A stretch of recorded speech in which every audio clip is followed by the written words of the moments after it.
No way, they finally released something for Madam Web. I was beginning to wonder when they were going to release a trailer at all, since the movie is still stated to release February 2024. And up to this point, we have gotten nothing. Zip nada. The movie is set to release in a few months and like, what the heck. But we finally have it, the first trailer for the Madam Web movie. So far the biggest point that I want to bring up is the fact that they're finally bringing like the second iteration of the Spider-Man lore into the big screen. For example, all we know about Spider-Man lore is the fact that Spider-Man gets bitten by a radioactive spider. For the longest time, that's always been Spider-Man's origin story, is the fact that he gets bitten by a spider.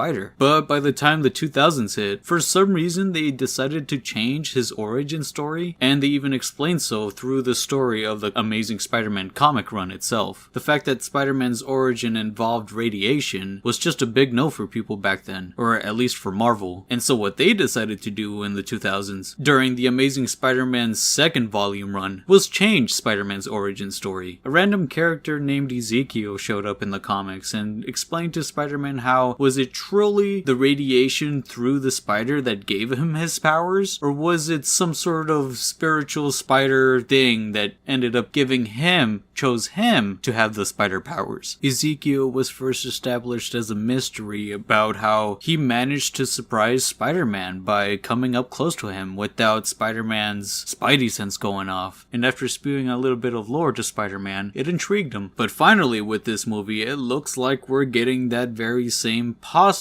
lore on the big screen. Personally, for me, Madam Web has always been a mystery. She was established during the Amazing Spider-Man first volume run as a mysterious character that for some reason just looked like Aunt May and was blindfolded. During her story, the Juggernaut from the X-Men was going after her. Spider-Man ended up stopping him, although he did suffer a pretty brutal beatdown. But it was one of my personal favorite stories. It was pretty cool. Recently though, Madam Web has just been in charge of traversing through multiverses and recruiting the best Spider-Man for a big up-and-coming battle that she's anticipating. She's very prominent in the Spider-Verse stories. So what do we think about this trailer? It feels like a combination of multiple movies with spider lore sprinkled in there. I got quite a bit of It Follows vibes, as well as Final Destination. Madam Web is able to go back in time to a moment before tragedy happens. She gets to experience those tragedies and gets to keep that knowledge, which is what the main plot was in most of the Final Destination movies. But those movies dealt with a completely different subject. They were dealing with the Grim Reaper. Here we're dealing with what I assume to be Kaine. If it's not Kaine, then I don't know. I'm just gonna continue calling him Kaine for this video just to make it simple, because he just seems like that's who he is. Kaine in the first volume of The Amazing Spider-Man was a clone of Peter Parker, but because of the crazy writing, they establish him like a villain, but they don't explain his motives for whatever reason. That's sort of when the Amazing Spider-Man writing just started going downhill a little bit. Although back during those stories, Kaine did have very long, flowing, luscious hair. In more recent iterations, he's seen in just a regular Spider-Man costume of his own. In this case though, for this movie, it looks like he's wearing a completely different costume. The veiny looks around it is what makes me think that's Kaine. Ezekiel, for some reason, looks like he's antagonist during the scenes in the trailer that they showed by having him attack random people on the train, which is very weird because that's definitely not what the character is like. That's probably just to fake us out as viewers until we watch the movie, where he's probably just gonna out of nowhere get established as a good guy. I'm not gonna pretend like I know every little detail about every Spider-Woman in the movie besides Madam Web, although I will say I do appreciate seeing all the costumes actually in a full motion movie, though I have seen the movie itself described looking like a CW show. Whatever, man, I'll take it. If it bombs, it bombs. I'll still watch it. Then there's that scene on the train where they show it twice of this particular character that's just sitting there. What I want to point out is the fact that this dude is playing a PSP. I get the movie is financed by Sony, but